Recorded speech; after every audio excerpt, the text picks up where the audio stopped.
Okay. if you would. We're with Christopher Dunne, and Christopher's a student of the Abbey. He's a young writer, a former Pokemon champion. We talked to you before about Pokemon. Yeah. You were going off to America to participate. I was, yeah. Yeah. Tell me in a single sentence, for a fellow who doesn't know about Pokemon, what is Pokemon? Well, it's basically little creatures who fight each other, so... Are you a warmongering kind of fellow? Did you enjoy it, making them take each other out Well, and it's all? just a video game, really, so... But you were good at it. I was... You weren't too bad. You weren't too bad. So what year are you in the Abbey? I'm in third year now. Third year, and it's... what are you hoping... You're studying maths and English and general subjects. Yes. What do you hope to specialise in? Well, for GCSE, I've chosen my GCSE subjects now. They will be what? Double award science. Double award science. French, history, business studies, and music as well. What do you play? Piano. Piano. Yeah, I have my one of my grandchildren, Michael McCartan, from the other place on the hill, the place of violets, called after a saint, Coleman. He plays a wonderful pianist, and he's an organist at the Dominican. He's still at school. This is his last year there. So you're the whole world. I wish I had your brain. I'm 70 today. 70, 3 score and 10. Thank you. But I mean, my brain isn't capable of any of that anymore. People say learning for life and all of that, but you do slow down. You have a long way to go, young man. I tell you, without a doubt. Now, we're talking to you today about your parents got a letter from an organisation that seeks to encourage skill in writing. Yeah.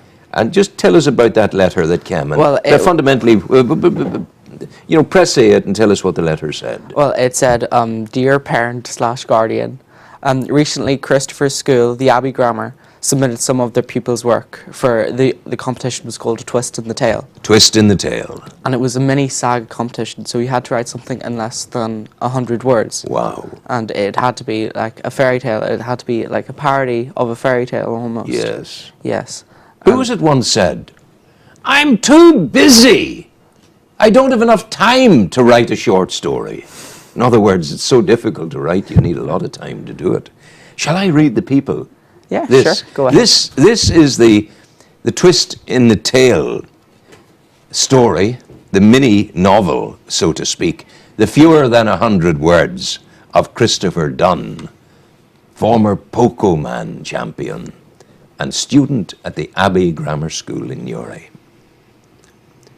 Are we ready? You count me in? 3, 2, 1. The tall pines creaked as the cloak swept by, like a trickle of blood almost. It caught in the nettles, the cloak, but the nettles' grasp, futile. As the figure approached the clearing, no sound, no bird whistled, no trees creaked. The forest was silent. There in the clearing, just around the corner, stood a simple, quaint cottage, and a small spurt of smoke rising from the brick chimney. A hand knocked on the oak door and was greeted by a frail, old, speckled face. A foul scream rose throughout the cottage, the clearing, and the pines as well. But the old woman just lay bloody and still. That's read very badly for you. I do apologize. I was playing games with it as I was going on. One is tempted to... Do you ever find that as you read stuff, you're tempted to play a game with it and write stuff in? Yeah. Right. What is this about? I think it reminds me of that. Is there anybody there, said the traveller, knocking on the moonlit door, and his horse in the silence champed the grasses of the forest's ferny floor. And a bird rose up from the turret, way above the traveller's head. And he smote upon the door again a second time. Is there anybody there? He said. That's the listener. I think it's Walter de la Mare. But it's very like that. There's that feel to it. I've never read The Listener before, but... You have done it? Have you read it? No, I haven't. No, you check it out. It's good. Tell me about this piece of writing. Well, it's the twist is that it's a parody of Red Riding Hood. Wow. And It's basically the Red Riding Hood is a cannibal. It's sort of the wolf. Yes. Yeah. Were you drunk when you wrote it? No. But I mean, you have great fluidity of fluency there. It moves so very well, very Well, easily. it has to when you do. And it you took the shackles off your imagination. You let the mind almost, take you. Yeah. Yeah. So how long did it take you to write these words? Took me about, I'd say, less than an hour. Less than an hour. Less than an hour, really. And how long thinking about it? How long think about it? It'd be longer. Longer. You're Much into maybe longer. half a day. Yeah. Perhaps. Almost. Yeah. Almost. And then the big question is, how long editing it afterwards? 5 minutes. 5. I'm going to ask you to read your own work here. Would you do that for me? Yeah, sure. Which is great. Now I want to enjoy this.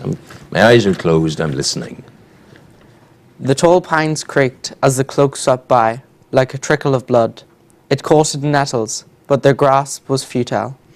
As the figure approached the clearing, not a sound. No birds whistled, no trees creaked. The forest was silent. In the clearing stood a simple, quaint cottage, and a small spurt of smoke was rising from the brick chimney. A hand knocked on the oak door and was greeted by an old, frail, bespectacled face. A foul scream rose throughout the cottage, the clearing, and the pines, but the old woman just lay bloody and still. Wow. Yeah.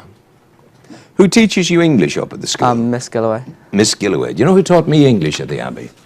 A Christian brother called Pierce McFarlane. Very, very good.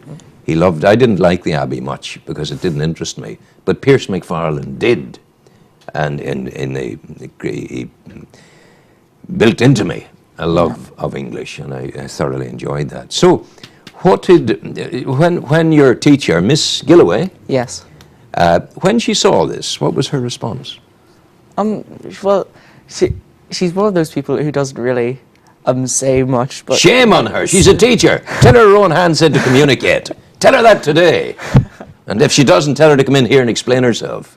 She doesn't say too much. she doesn't say too much. But what she says is valuable. Yeah, it is. Now, It is. The that's advice maybe is her valuable. secret. Yeah. Yeah. So when she saw this, did she go, that's interesting, we'll put it into the competition? Yeah, that's what she said. And how many other lads had their work submitted? About 10, I'd say. And how many got? Just yourself? Maybe another person, I think, Yeah, might have got one. Yeah, well, maybe you'll mention that you were on to the other person. Yeah. And maybe he will come in and join us as well at another time. So, how would she have taught you? What was her modus operandi in the matter of writing a short story? What would she have said? This is a piece of creative writing. You have a blank canvas. How would she have guided you in the beginning of your Well, tutelage? the preparation, she always says, is read, read, read. Read. So really, you're filling the reservoir. Yeah. You're building a lot of stuff in, and that stuff. You know, it's interesting that because I think I'm the living personification of that philosophy. Because it's no credit to me what I'm going to tell you, but for the last 10, 14 years. I have delivered 650 words to the Newry Democrat every day, every week, one day a week for the last 14 years, never stopping. Wow. But I mean, it's a consequence of what I had poured into my brain over the previous 60 years, you see. Yeah. And that being you then simply turn the tap and a little bit comes out at a time. So yes, I agree with her there. Yeah. Read, and build up the memory bank of stuff, and then Yeah. it'll come out automatically. Where did she take you then? She basically said, well, she gave us a few ideas. Like there was an example that came with the competition poster, Yes. which was like a Beauty and a Beast party, where Yeah. the Beast was Beauty. And Yeah. I can't remember the exact words, but she did shout a few ideas at us. Yeah. But It's an interesting concept that the beast was beauty. yeah, Because if you see, that finds an origin in many areas of the modern world.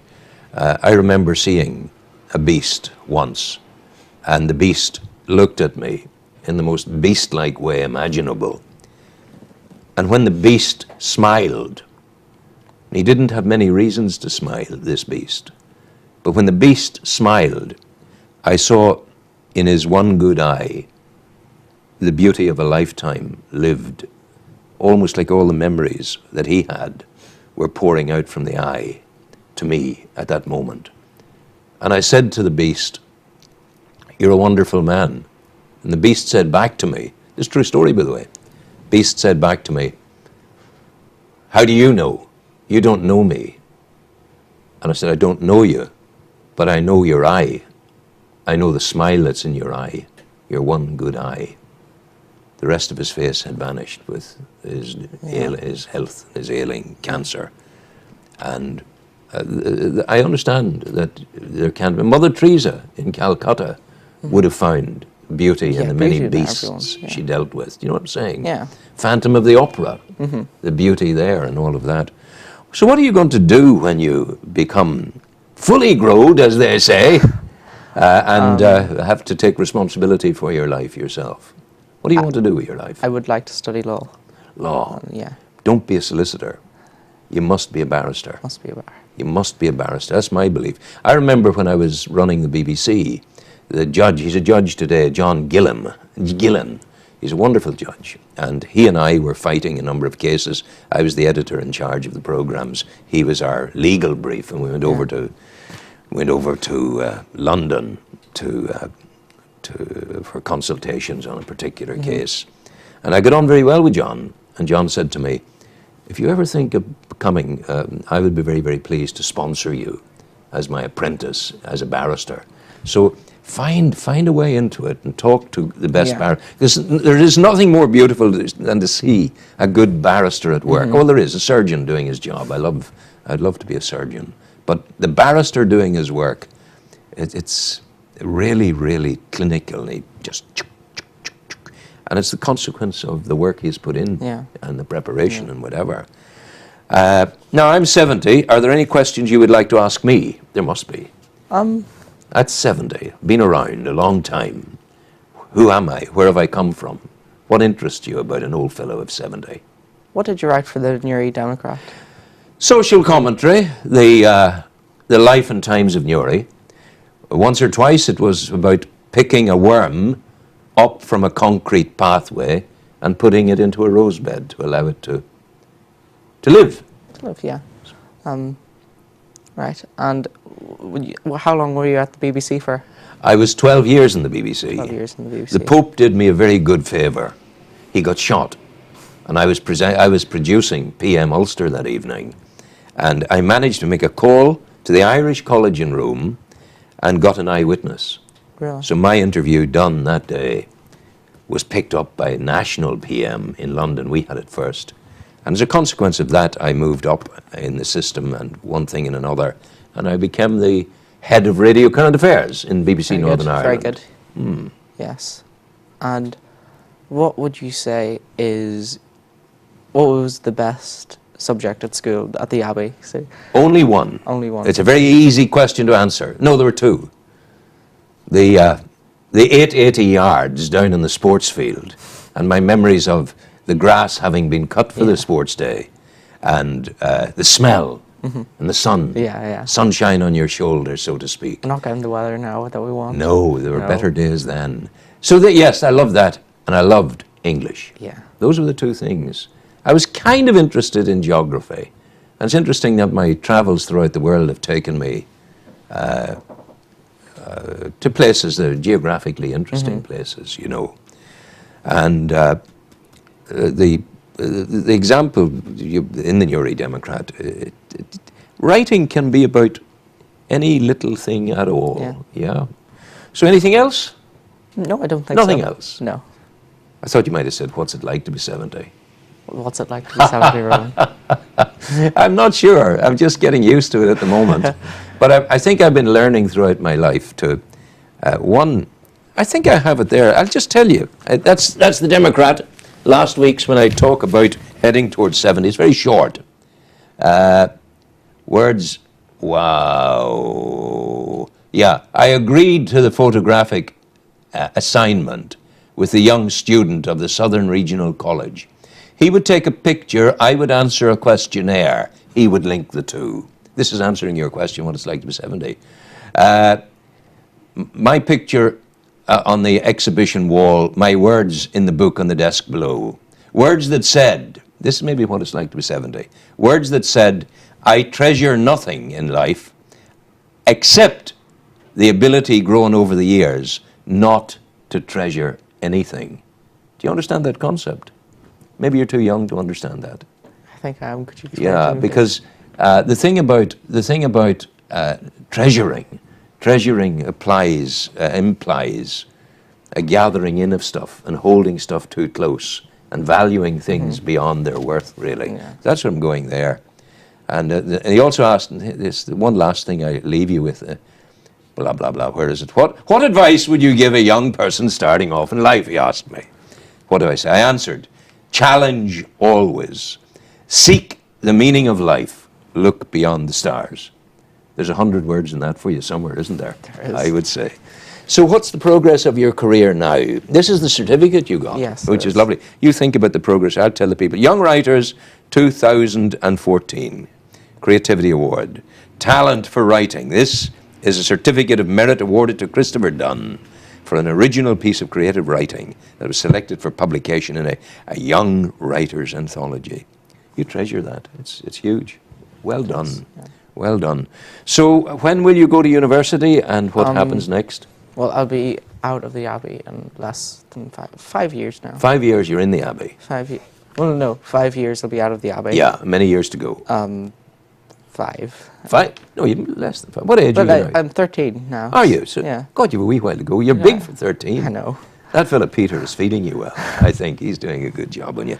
I want to read, before you go, and before I say farewell to you, I want to read this for the people again. May I do that? Yeah, sure, go ahead. This is the work of Christopher Dunne, a talented young writer from the Abbey Grammar School in Newry.